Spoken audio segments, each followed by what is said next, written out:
안녕하세요. 저는 50대 후반 여자입니다. 이렇게 사연을 쓰게 된 것은 제 운명이라고 생각했던 사람이 최악의 추태로 저를 구렁텅이에 빠뜨린 사연을 말해드리고 싶기 때문입니다.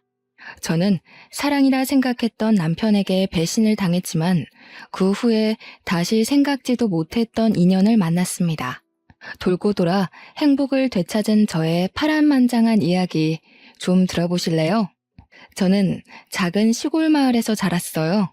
하루에 몇 번 오는 버스를 타고 나가야 장에 나갈 수 있는 그런 곳이었죠. 저희 부모님은 넓지 않은 밭을 일구며 하루하루 열심히 살아가고 계셨어요. 저희 가족의 삶이 180도 바뀐 것은 연락이 끊겼던 고모 할머니를 만나면서부터입니다. 고모 할머니는 제과점으로 돈을 벌고 주류 사업에도 손을 뻗어 혼자 힘으로 어마어마한 돈을 버신 분이었어요. 고모 할머니는 결혼을 안 해 자손이 없었죠. 고모 할머니가 검은 승용차를 타고 저희 집에 왔던 그날이 아직도 기억납니다. 그날 이후 저희 집은 읍내에 볕 잘 드는 2층 집으로 이사를 했습니다. 아빠는 농사를 정리하고 읍내에 금은방을 여셨죠. 새 집에 사는 건 좋았지만 한편으론 새로운 생활이 답답하게 느껴지기도 했어요. 읍내로 이사 간 지 1년쯤 되었던 어느 날이었어요.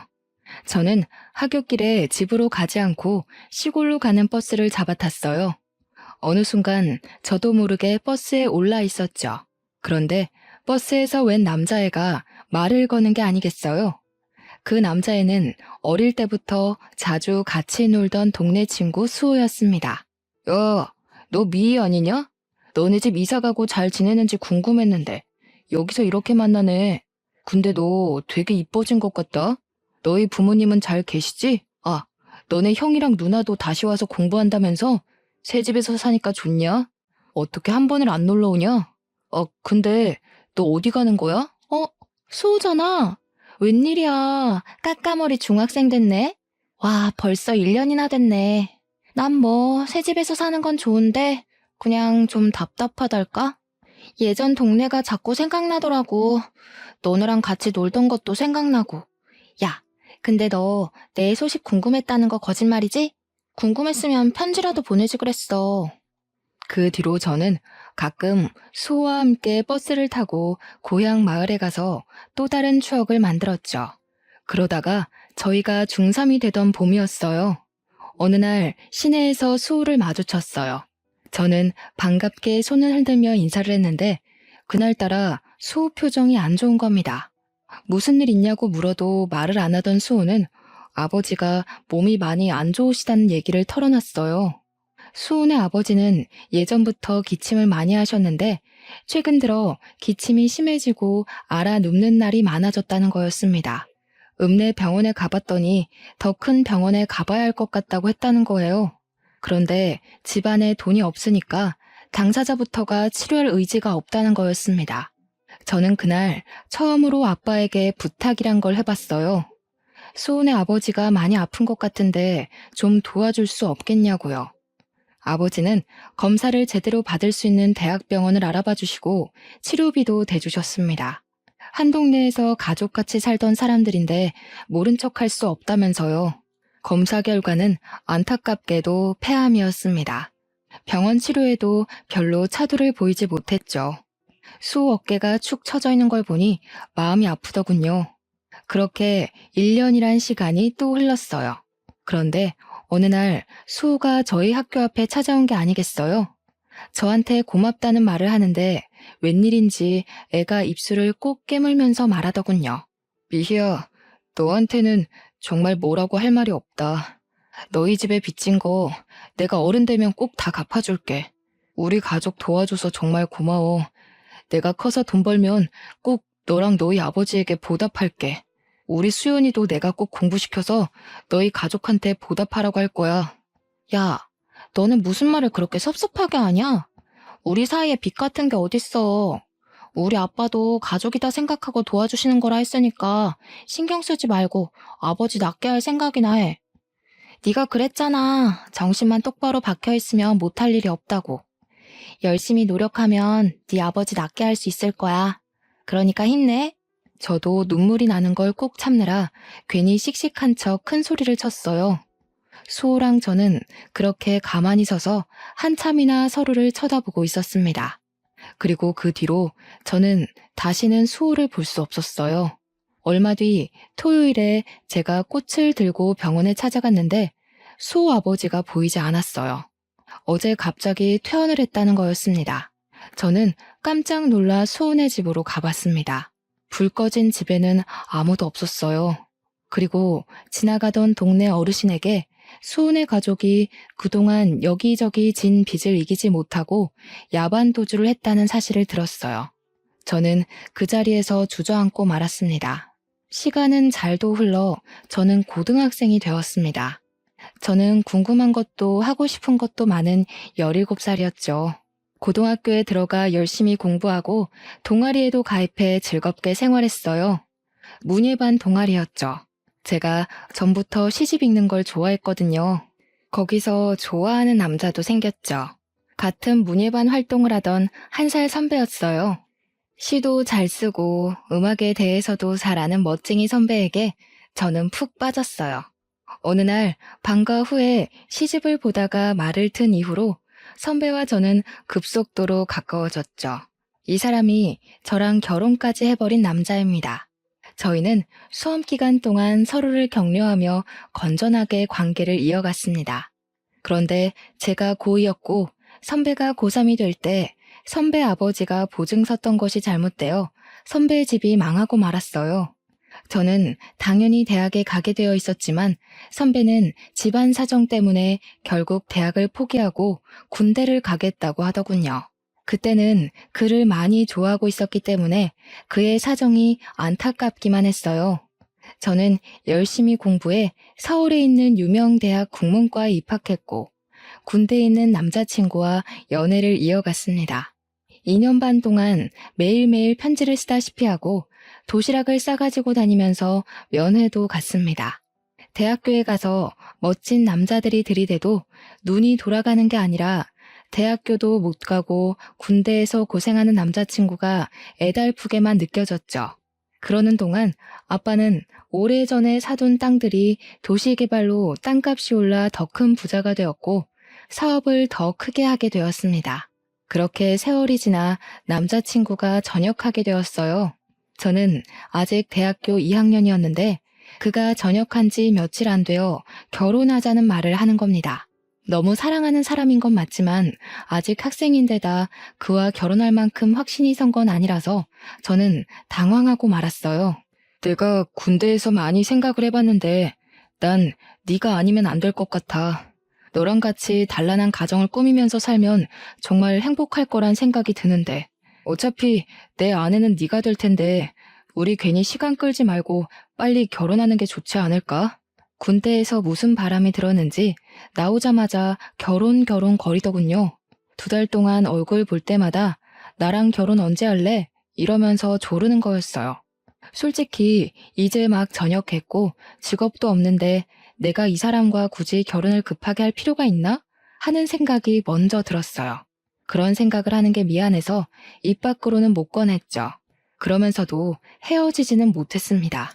어느 날 선배와 카페 데이트를 하고 밖으로 나왔는데 저희 엄마에게 딱 걸리고 말았습니다. 엄마가 반찬 가져다 주신다며 자취방에 오셨다가 저희랑 딱 마주치신 거였어요.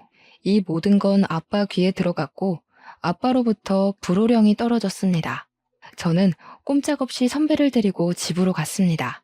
엄마도 그랬지만 선배를 눈앞에서 본 아빠는 더욱 마음에 안 드는 눈치였어요. 평소 사람 좋기로 소문난 아빠가 왜 저러나 싶을 정도로 제 남자친구를 고가운 눈으로 보시더군요. 우리 미희는 어디에나 내놔도 아쉽지 않은 신부감이고 내가 더 훌륭하게 만들 수가 있어. 현실은 현실이라네. 다 큰 처자랑 그만큼 연애했으면 책임을 져야 하는데 자네는 우리 미희를 책임질 능력이 없자는가. 서로 앞길 막지 말고 이쯤에서 헤어지게나. 이런 말 하는 거 고깝게 생각하지 말게. 이렇게 기우는 결혼은 결혼 후가 더 힘들어질 수가 있어. 연애라는 게 누가 반대하면 더 애틋해지는 법이잖아요. 저는 부모님이 그럴수록 선배와 헤어지고 싶지 않다는 마음이 강해졌어요. 자식 이기는 부모 없다고 하죠. 제 쇄고집에 저희 부모님도 두 손 두 발을 다 들어버렸어요. 지금 생각하면 그때 아빠 말을 들었어야 했어요. 문제는 시어머니를 처음 만난 자리에서 이미 시작되었습니다. 졸업반이었던 저는 유명 출판사에 취직이 결정된 상태였고 남편은 배달 일을 하며 근근히 살고 있었어요. 연애는 5년 넘게 했지만 시어머니를 만나는 건 처음이라 엄청 긴장했습니다. 시어머니는 제 얼굴을 보자마자 제 부모님 재산에 대해 주파나를 굴리는 게 뻔한 대사들을 늘어놓더군요. 그 동네가 개발이 되어서 돈푼 깨나 손에 쥔 알부자들이 많기는 하지. 그렇기는 해도 그런 시골에서 돈이 많아봤자 아니겠냐. 아참, 그러고 보니 서울에도 집이 있다지 않았니? 평창동이랬나? 평창동이면 뭐 괜찮지. 너희들 결혼할 때 집 한 채는 넉넉히 해주겠구나. 어이 참 엄마도 그런 말 하지 마시라니까. 평창동 집 얘기는 뭐하러 꺼내세요? 미 아버지가 미를 얼마나 애지중지하시는데 어련히 알아서 해주시려고. 저희는 그냥 때 되면 결혼 준비나 잘하면 돼요. 쓸데없는 말로 초치지 마세요. 솔직히 기분이 너무 안 좋더군요. 아, 시어머니가 보통이 아니구나 하는 생각이 머리를 스쳐 지나갔습니다. 하지만 저는 브레이크 없는 차처럼 멈추지를 못했어요. 제가 그때까지 붙잡아 놓은 걸 놓지 못했죠. 그때 멈추지 못한 게 제 인생의 가장 큰 한이랄까요? 결혼 얘기가 구체화되고 있던 어느 날 남편이 말하더군요. 우리 아빠 회사에 들어가고 싶다고요. 막내딸 사위 체면을 생각하면 당연한 일 아니냐고 당당하게 요구하더군요. 우리 아빠는 말이야, 우리 어릴 때부터 부모는 물고기 잡는 법을 알려줘야지 물고기를 잡아주면 안 된다고 하셨거든. 자식들에게 맹목적으로 퍼주는 분이 아니라고. 그러니까 헛된 기대 갖지 말고 자기 힘으로 자립할 생각을 하라고. 야, 너랑 나 사이에 무슨 그렇게 따지는 게 많아. 내가 나 좋자고 이러는 게 아니라 내가 직업이 번듯해야 너도 어디 가서 꿀리지 않고 서로 좋다는 거잖아. 장인어른이 그렇게 말해도 네가 좀 더 밀어붙여줄 수 있는 건데 왜 그렇게 딱 잘라 말하는데? 그러니까 번듯한 직업 갖고 싶으면 알아서 노력하라고. 나 어디 가서 얼굴 좀 들고 다니게. 내 핑계 대지 말고 솔직히 말해봐. 제대로 된 데 이력서 한번 안 내보고 하늘에서 감이 떨어지기만을 기다리잖아. 결혼 허락도 어렵게 받았는데 괜히 아빠 뿔나서 결혼 뒤집게 만들지 말고. 네가 그렇게 인정머리 없는 앤지 정말 몰랐다. 실망이야. 남편이 하는 말도 기분 상하는데 시어머니까지 전화해서 저를 닥달하더군요. 너는 애가 왜 그렇게 생각이 없니? 네가 결혼할 남편인데 주영이 말 들어보니까 완전 남말하듯 말했더구나. 주영이가 대학 못 간 게 지금도 나는 한이다. 요즘 같은 세상에 대학 못 나오면 무시당하기 십상인데 직업이라도 번듯해야 되지 않겠니? 이제 한 가족인데 주영이가 너희 아버지 회사 들어가면 누이 좋고 매부 좋고 남보기도 좋고 얼마나 좋니? 어머니, 저희 부모님 진짜 어렵게 설득했어요. 저희 아빠 자격 없는 사람한테 회사 안 물려준다고 저희 언니, 오빠한테도 함부로 자리 안 주시는 분이세요. 지금 주영씨 회사에서 꽂아달라는 말 나오면 무슨 수를 써서라도 결혼 뒤집어 엎으려고 하실 거라고요. 참네. 무슨 놈의 집안이 잘나면 얼마나 잘났다고 그렇게 유세를 떨어? 그래봤자 너희 집도 농사나 짓던 집안 아니냔 말이야. 꼬박꼬박 말대답하는 본세가 싹 수 없는 게 이제 보니 부전여전이구나.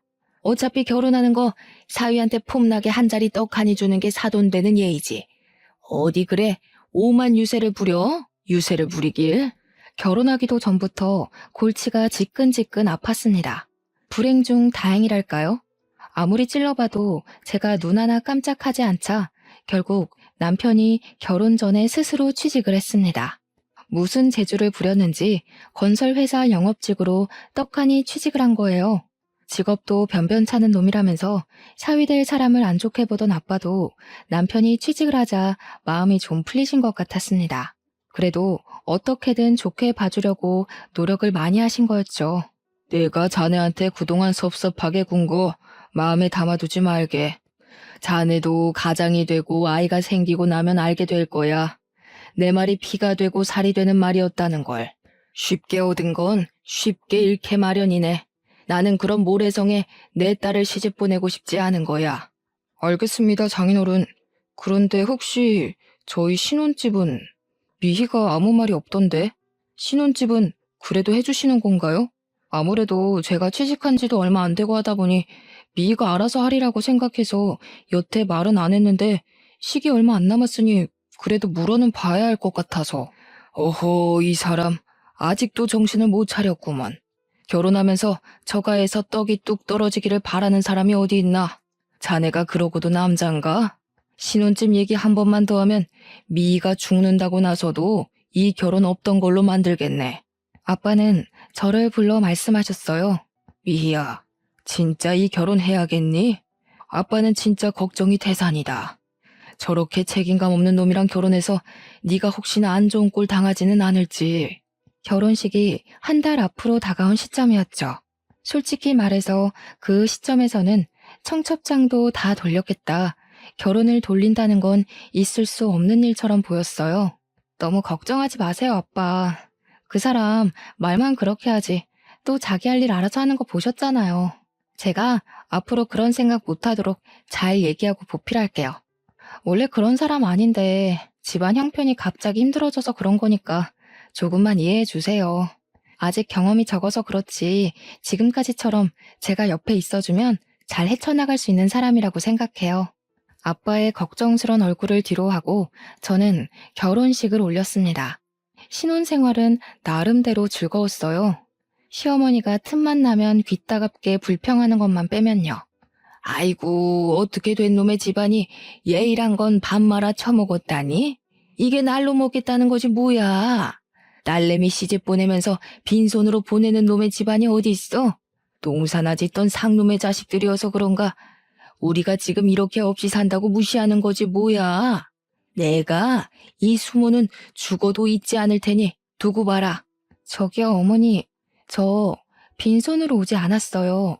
그래도 저희 엄마가 결국에는 혼수 최고급으로 다 마련해 주셨잖아요. 저희 언니랑 오빠도 막내 동생 결혼하는데 그냥은 안 시킨다고 많이 도와주셨고요. 솔직히 둘 다 취직한 지 얼마 되지도 않았는데 저희 형편에 이만큼 하고 사는 것도 감지덕지죠. 감지덕지? 참네. 내 기가 막히고 코가 막혀서 있는 것들이 더하다더니 딱 그 짝이구만. 막내딸 결혼하는데 평창동 집을 내줘도 모자랄 판에. 뭐? 감지덕지? 내가 말했지? 사람 무시하지 말라고. 새파랗게 어린 것이 지 아버지 믿고 까부는 모양인데 내가 언젠가 가서 단판을 짓고 만다 이거야. 아니, 저희 집에 뭐 맡겨놓으셨어요? 왜 뭘 받지 못한 걸 그렇게 억울하게 생각하시는지 잘 이해가 안 돼요. 저희 아빠가 누누이 말씀하셨어요. 쉽게 얻은 건 쉽게 잃는다고요. 저는 아빠 말에 공감해요. 젊어서 이만큼 고생하는 거 남들에 비하면 아무것도 아니고요. 잘났다 정말. 그래봤자 너네 집도 시고모인지 뭔지가 돈다발 들고 와서 벼락부자 된 거잖아. 주영이 취직것만 해도 그래. 내가 우리 아들 대학 공부 못 시킨 게 한이 돼서 남들한테 무시 안 당하게 해달라고 그렇게 부탁을 했건만. 내가 우리 아들을 어떻게 키웠는데 니까짓 게 돈 좀 있다고 우리 집안을 내 귀한 아들을 이렇게 무시해? 귀에 딱지가 앉을 지경이었지만 나중에는 적당히 무시하는 수밖에 없다는 걸 알았습니다. 그래도 저희는 열심히 일하고 예쁜 아이들도 낳았습니다. 회사를 그만두지 않으려고 애를 썼지만 결국 둘째를 낳을 때가 되었을 때 회사에서 정리해고를 당하고 말았어요. 그래도 그때는 아이 키우는 엄마들이 회사를 그만두는 게 워낙 흔한 일이어서 어쩔 수 없다고 생각했습니다. 아들 하나 딸 하나 이쁘게 기르는 재미, 남편을 내조하는 재미로 살았어요. 그래도 남편이 책임감이 생겼는지 꽤 열심히 일해서 회사에서 제법 높은 자리에 올라갔어요. 그러는 동안 아이들이 무럭무럭 커서 둘째인 딸도 막 성인이 되었습니다. 저와 남편은 40 끝자락이었죠. 시어머니가 좀 잠잠한가 싶었더니 남편이 사고를 치고 말았습니다. 어느 날 남편이 저를 부르더니 하는 말이 글쎄 5억만 해줄 수 없느냐는 거였습니다. 저는 황당해서 입을 떡 벌리고 말았어요. 5억? 5억이 어디 애들 장난이야? 당신 지금 그걸 말이라고 하는 거야? 당신이 도대체 5억이나 되는 돈이 어디에 어떻게 필요한데? 말을 꺼냈으면 똑바로 설명을 해야지. 나 지금 꼭 필요한 데가 있어서 그래. 나 살리는 셈 치고 한 번만 빌려주라. 여태까지 당신 집에서 우리 도와준 거 하나도 없잖아. 솔직히 이게 말이 된다고 생각해? 친구들은 처가가 잘 사니까 우리도 처가 덕보고 돈 걱정 하나도 없이 사는 줄 아는데 나는 허구한 날 돈돈거리면서 살았다고. 우리 집 덕을 하나도 못 봤다고? 좀 잠잠하다 했더니만 덕을 못 보긴 왜 못 봐. 당신 용종 수술할 때 수술비, 준영이 유럽 여행 갈 때 여행비, 이번에 세영이 대학 등록금까지. 아빠랑 언니 오빠들이 알게 모르게 다 내주고 있는 건 왜 입을 싹 닦아 왜? 그 정도로는 만족이 안 돼? 결국 큰돈을 뜯어야 속이 시원하다는 거야? 아니 그게 아니고 당신 집이 그렇게 부잔데 나는 돈에 죽고 돈에 울면서 치사하게 살아왔다 이거지. 솔직히 당신 집에는 5억 정도는 아무것도 아니잖아. 당신은 내가 불쌍하지도 않아? 어쩜 그렇게 인정머리가 없어? 장인어른이나 당신이나 똑같아. 남편, 아니 애들 아빠 살리는 셈 치고 5억만 해주라 제발. 내가 이렇게 빌게. 남편은 제 앞에서 무릎 꿇고 빌기까지 했어요. 무슨 일인지 모르니 답답해서 미칠 지경이었습니다. 그러던 와중 남편의 가장 친한 친구에게 전화가 와서 알게 됐습니다. 남편이 어마어마한 사고를 쳤다는 걸요. 주영이 그놈 예전부터 좀 허무맹랑한 데가 있었잖아요.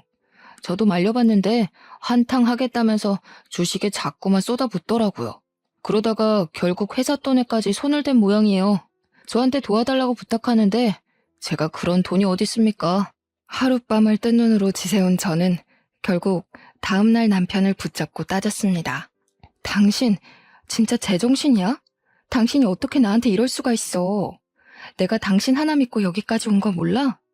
준영이, 세영이 아직 대학 졸업도 못했는데 애들이 알면 뭐라고 그러겠어. 애들 보기 부끄럽지도 않아? 나는 여태까지 애들한테 정직하게 열심히 살면 뭐든 할 수 있다고 가르쳤어. 당신이 그걸 다 망친 거야. 그런 범죄를 저질러서. 그래, 내가 회사 돈에 손 좀 댔다. 됐어. 어쩔래? 마누라는 25년 내내 처갓집 돈이라고는 구경도 못하게 만들지. 내가 열받아서 회사 돈이라도 좀 건드려봤다. 어쩔래? 내가 오죽하면 그랬겠니? 내가 오죽 열받았으면 그랬겠냐고. 뭐야? 처가 돈 못 뜯어먹는 게 열받아서 회사 돈에 손을 댔다는 거야? 그게 무슨 해괴망측한 논리야. 당신이랑 당신 어머니는 어쩜 그렇게 논리가 한결같이 거지근성이야? 왜 우리 집에 돈을 맡겨놓기라도 한 것처럼 돈 못 받는다고 핏대를 세우고 억울하기까지 하다는 거냐고. 그래, 억울하다 억울해. 내가 너같이 재미없는 여자랑 살면서 처가 독도 하나 못 본 게 아주 억울해서 미칠 지경이다. 난 말이야, 솔직히 네가 처음에만 그러는 거지 시간 지나면 당신이 바뀔 줄 알았어. 부잣집 아가씨니까. 내가 벌어오는 쥐꼬리만한 월급 가지고 쪼개고 쪼개면서 살림 꾸릴 줄 누가 알았냐고. 이럴 거면 내가 당신이랑 왜 결혼해? 내가 진짜 바보였네. 당신 같은 남자 믿고 열심히 살아온 내가 지금은 저 사람이 못나게 굴어도 힘들어서 그러는 거다 하면서 어떻게든 이해해 주려고 애쓴 내가 바보였어. 그날 저는 남편에 대한 모든 희망을 버렸습니다. 그러거나 말거나 남편은 매일같이 자기 좀 살려달라고 저를 닥달했어요. 모르는 체 하고 싶었지만 아빠가 감옥이라도 가면 애들이 받게 될 충격이 두려워 결국 아빠에게 도움을 청했습니다. 아빠, 준영이 아빠가 지금 좀 일이 생겼나 봐요. 보증을 잘못 써가지고 그걸 얼른 갚아야 하는데 혹시 아빠가 조금만 도와주시면 안 될까요? 그런 놈이랑 결혼해서 아빠한테 이런 부탁까지 해야 한다는 게 치가 떨렸지만 애들을 생각하면 가만히 있을 수가 없었습니다. 그런데 아빠는 제 말을 듣고도 별 말씀을 안 하셨어요. 나중에 알게 된 거지만 그때 아빠 사업이 어려워져 부도 위기에 몰린 거였어요. 게다가 엄마가 나에게 말을 못 하셨는데 아빠는 가난 말기라는 선고까지 받은 상황이었죠. 그때 아빠 마음이 얼마나 딱하셨을까요? 저는 뒤늦게 그 사실을 알고 아빠를 붙잡고 펑펑 울었습니다. 그리고 남편은 곧 싸늘해졌습니다. 저희 아빠 회사가 어려워졌다는 걸 알게 된 거죠. 그 이유를 곧 알게 됐습니다. 저한테는 말도 안 걸던 사람이 이제는 대놓고 어떤 여자와 통화를 하더군요. 그 여자는 남편이 고객을 접대하려고 자주 데려갔던 룸살롱의 사장이었습니다. 남편이 일 때문에 룸살롱에 드나든다는 건 알고 있었지만 영업하는 사람이니 어쩔 수 없기도 하고 크게 걱정하지는 않았어요. 남편이 자기는 그런 여자들 더럽기만 하다면서 거저 줘도 안 먹으니 걱정 말라고 큰 소리를 쳤거든요. 그런데 알고 보니 남편은 그 더럽다는 여자랑 군대에 있을 때부터 그렇고 그런 사이였던 거였습니다. 이 새벽에 어딜 가서 안 들어오나 하고 베란다로 나가보니 남편이란 작자는 스피커까지 켜놓고 룸살롱 마담이랑 통화하고 있었습니다. 저는 조용히 휴대폰 녹음기를 켜서 그 통화를 녹음했어요. 혜은아, 나는 진짜 너밖에 없어. 마누라는 아무짝에도 쓸모가 없어. 내 사랑은 25년 전이나 지금이나 한결같이 너밖에 없다는 거 알지? 이렇게 아무것도 못 뜯어낼 줄 알았으면 처음부터 그냥 너랑 결혼할 걸 그랬어. 나 이제 진짜 더 이상 그 여자랑 살 이유 없어. 계획은 다 틀어졌지만 이제 상관없어. 얼른 이혼하고 너랑 같이 살 거야. 남편이 그 여자랑 하는 말을 들으니 온몸에 소름이 돋았어요. 귓가가 윙윙거리고 그 자리에서 쓰러질 것만 같았지만 무슨 말을 하는지 제 귀로 똑똑히 들어야 했습니다. 알고 보니 군대 갔다 와서 저한테 들이댄 것도 저한테 콩고물이라도 얻어서 그 여자한테 갖다 바치려고 그런 거였더군요. 뜯어낼 거 다 뜯어내서 그 여자에게 새 장가들 심산이었던 거였습니다. 아니, 그 여자는 자기 남편이 감옥 가게 생겼다는데도 아무것도 안 해준다는 거야? 나 같으면 내 장기를 팔아서라도 어떻게든 돈을 마련해주겠다. 자기는 어떻게 그런 여자랑 25년이나 살았어? 그러게나 말이야. 그 옆엔 내가 다른 건 몰라도 애들을 끔찍하게 생각하는 사람이니 애들 아빠가 감옥 가게 생겼다고 하면 아빠를 팔아서라도 뭐라도 해줄 줄 알았지. 괜히 거짓말해준 홍석이한테만 미안하게 됐지 뭐야. 하여튼 그 옆엔 애도 독한 여자라니까. 아, 됐어. 자기, 나 돈 많이 버는 거 몰라? 5억? 그까짓 돈 나 하룻밤에도 버는 사람이야. 그 옆엔 애랑은 차원이 다르다고. 자기 하나 정도 책임지는 거 일도 아니니까 걱정 말고 나한테 와. 이제 나도 자기랑 좀 편하게 쉬고 싶네. 역시 능력 있는 여자가 좋구먼. 집에서 바가지 긁을 줄이나 아는 옆엔 애랑은 차원이 다르지 그럼. 거리 오머니 최고라니까. 내가 처음부터 알아봤어야 하는 건데. 다음날 아침 저는 뻔뻔하게 식탁 앞에 앉은 남편에게 밥 대신 어젯밤 통화의 녹음을 틀어줬습니다. 독한 년. 네가 그딴 식으로 하니까 너한테 정을 줄래도 줄 수가 없는 거야. 치가 떨리는 년. 더 이상 내려갈 바닥도 없었습니다. 그래도 아이들 아빠이기에 그때까지도 저는 끝장을 보고 싶지는 않았어요. 고민하다 시어머니를 찾아갔습니다. 당신 아들의 쓰레기 짓을 밝힐 생각이었습니다. 그런데 시어머니가 자기가 먼저 선수를 치는 게 아니겠어요? 너희 집 망했다면서? 그렇게 유세 부리더니 꼴 좋지 뭐야. 내 그럴 줄 알았다니까. 우리 아들 도와주지도 못하는 며느리는 이제 필요 없다 이거야. 솔직히 너한테 볼 게 돈 많은 친정밖에 더 있었니? 우리 주영이는 훨씬 더 능력 있는 여자 만날 수 있다고 내가 누누이 말했지? 능력 있는 새며느리 들어오면 나야 좋지. 당신 아들이 그래요? 능력 있는 여자 새로 만날 거라고? 그래. 능력 있는 커리우먼 만난다길래 내가 그러라 그랬다. 진즉에 그랬어야지. 인생에 하등도 만들고 툭하면 바가지나 긁는 옆에 내를 뭐 좋다고 수십 년이나 데리고 살아? 지네 돈은 지네 돈이라고 움켜쥐고 한 푼도 안 주려고 부들부들 떨더니 잘 됐지 뭐. 이제 서로 갈 길 가면 되는 거 아니냐? 그 여자가 커리어머니라고요? 어머니, 그 여자 무슨 일 하는지 몰라서 그러시는 거죠? 당신 아들이 결혼 전부터 술집 다니면서 사귄 여자라고요. 자기 입으로 그렇게 더럽다고 저도 안 먹는다고 멸시하던 그런 여자라고요. 그래도 좋으시다는 거예요? 진짜 애들 아빠가 그런 여자랑 붙어 먹어도 괜찮으시냐고요. 아이고 참네. 요즘 같은 세상에 직업에 귀천이 어디 있나? 개같이 벌어서 정승같이 쓴다는 말이 괜히 있는지 알아? 그리고 너 그거 아니? 주영이 회사에 넣어준 것도 그 여자가 해준 거. 너는 아무리 부탁해도 안 들어준 걸 그 여자는 한 방에 해결해 준 거란다. 이제 무슨 말인지 알겠지?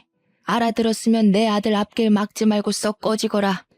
남편이 룸살롱 마담이랑 그렇고 그런 사이란 걸 안 순간부터 저한테 돈 뜯어내려고 그런 거짓말까지 꾸며냈다는 걸 알았을 때도 저는 어떻게든 이성을 잃지 않으려고 노력했습니다. 저는 엄마이고 저에게는 지켜야 할 가정이 있으니까요. 하지만 시어머니가 뱉어내는 천박한 말들을 듣고 있자니 인간적인 선을 넘지 않으려고 저 혼자 아무리 발버둥 쳐봐야 될 일이 아니라는 걸 깨달을 수밖에 없었습니다. 시어머니는 다 알고 있었던 거예요. 남편이 결혼 전부터 바람 피운 것부터 돈 뜯어내서 새장가 가려고 저랑 결혼한 것까지 그 어머니의 그 아들이라고 부끄러운지도 모르고 모든 걸 제 탓으로 돌리고 있더군요. 아픈 아빠한테는 사실대로 말할 수가 없었어요. 엄마에겐 말할 수밖에 없었지만 병원에 있는 아빠 모르게 이혼 소송을 준비했습니다. 김서방은 왜 안 오냐면서 할 말이 있다고 남편을 찾는 아빠 때문에 저는 입술을 깨물며 눈물을 참아야 했습니다. 그래도 이혼 소송은 제대로 진행되고 있었어요. 저를 우습게 여긴 남편이 조심성 없이 상간녀랑 통화한 덕에 남편 귀책 사유로 이혼 소송을 했죠. 아이들에겐 미안했지만 아이들을 위해서라도 그런 사람과는 연을 끊어야 했어요. 애들이 성인이긴 해도 아직 어렸지만 숨기려 해봤자 더 상처만 받을 것 같아 억지로 숨기려 하지는 않았습니다.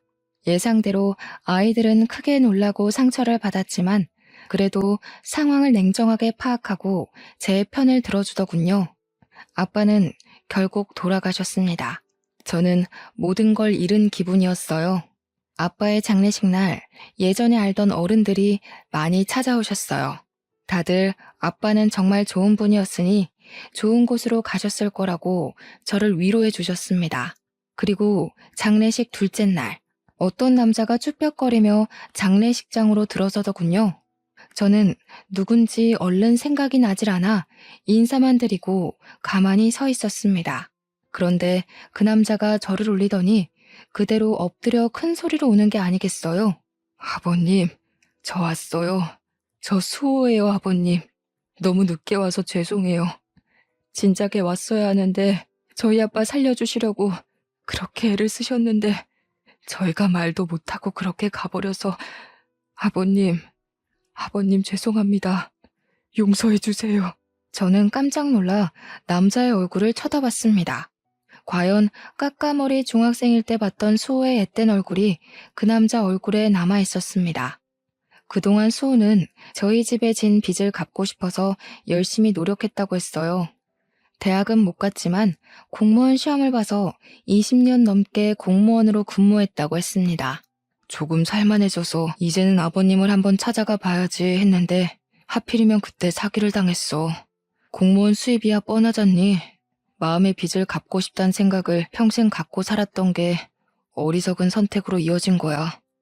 너무 힘들었어.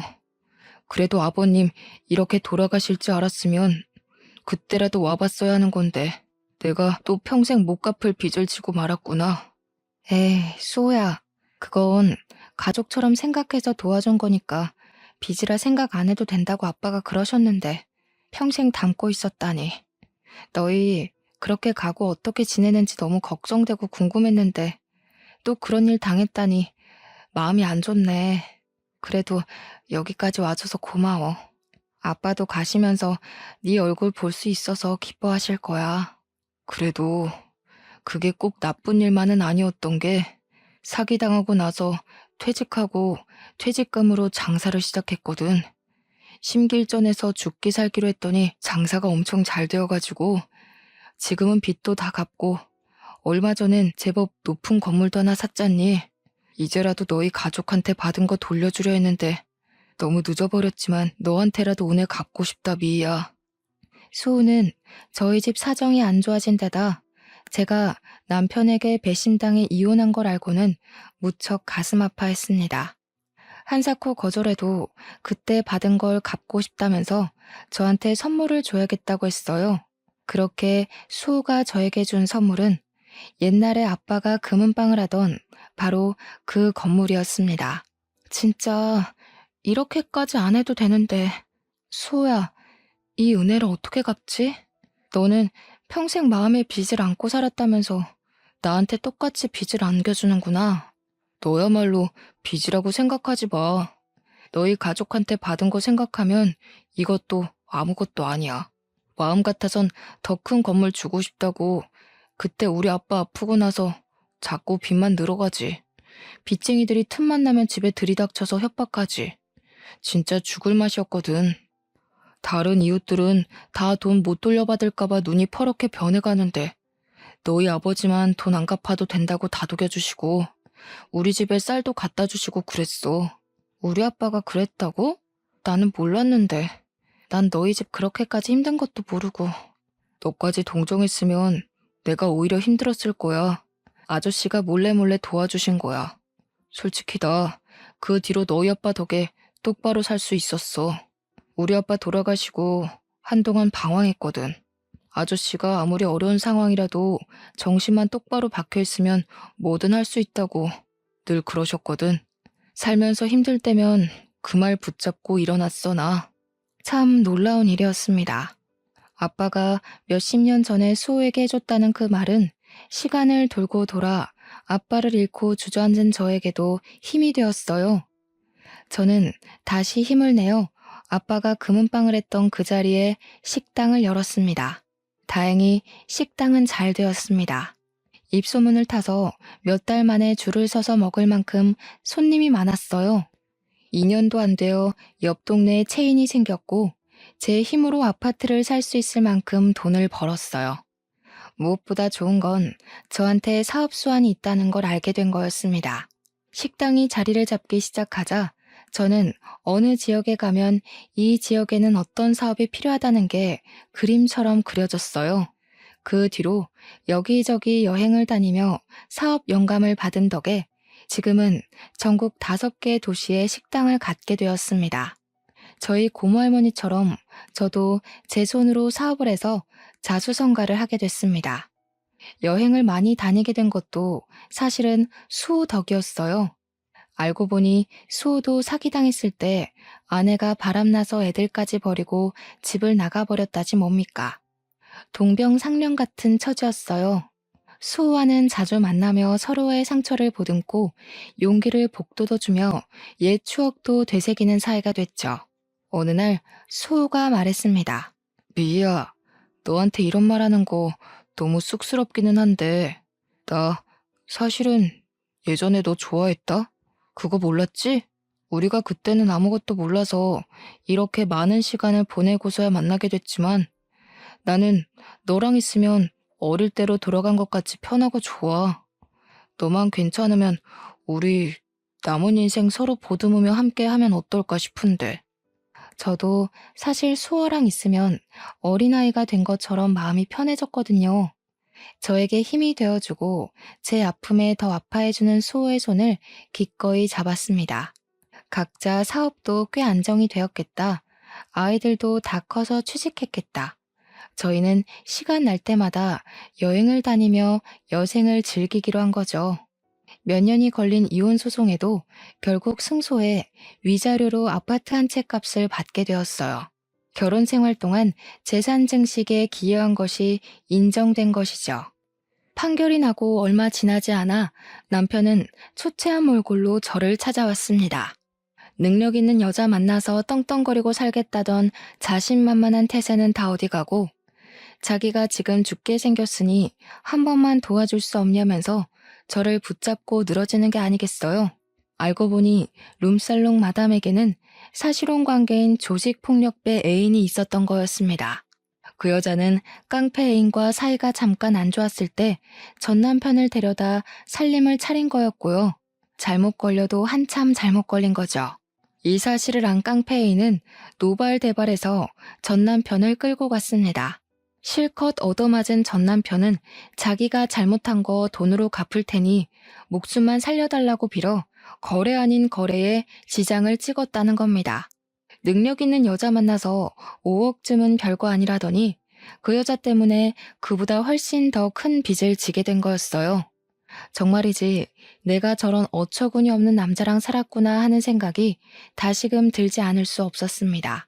이야, 내가 너한테 이런 말할 면목이 없는 거 아는데, 나도 아는데, 나 진짜 이거 안 갚으면 언제 어떻게 될지 몰라. 제발 나 좀 한 번만 살려주라 제발. 너 돈 많이 벌었다며? 너는 돈 없어도 다시 일어날 능력이 있잖아.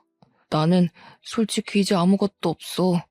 애들 아빠 살리는 셈 치고 아직도 더러운 입으로 애들 우는할 힘이 남은 걸 보니 당신은 아직도 멀었네.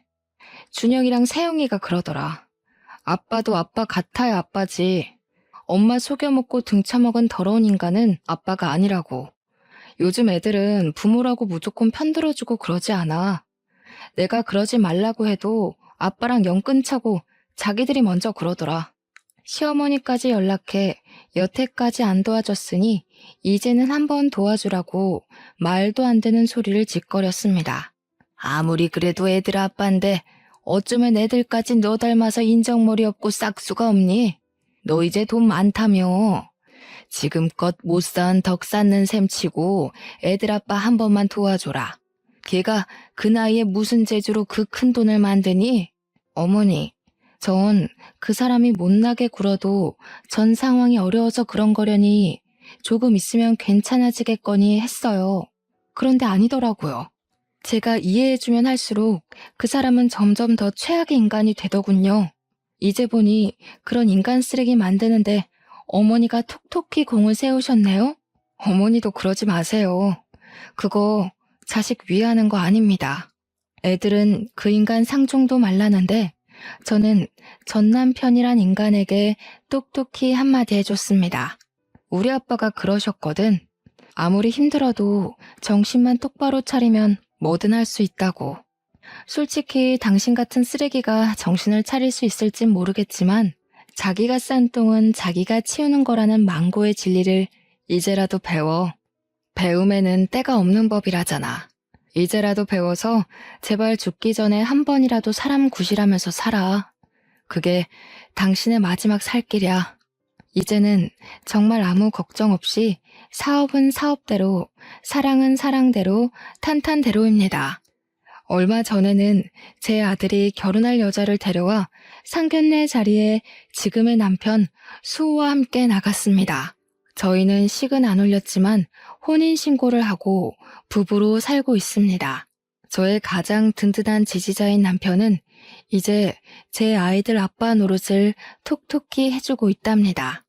똑같이 어려운 상황에서 대학에 못 갔지만 자기 힘으로 노력해서 일어난 멋진 새로운 아빠가 아이들에게 생긴 거죠. 제 이야기는 여기까지입니다. 제 첫 결혼은 최악이었지만 지금은 정말 행복한 삶을 살고 있어요. 처음부터 서로를 알아봤으면 좋았을걸. 전 남편이라는 쓰레기 때문에 너무 먼 길을 돌아왔네요. 하지만 저는 후회하지 않아요. 아이들이라는 좋은 선물도 받았고 아픔을 딛고 일어나는 법도 배웠으니까요. 이렇게 뒤늦게라도 찾은 행복을 여러분께 조금이라도 나눠드리고 싶네요. 여러분도 저희 아빠 말처럼 어떤 상황에서도 포기하지 마시고 행복을 찾으셨으면 좋겠습니다.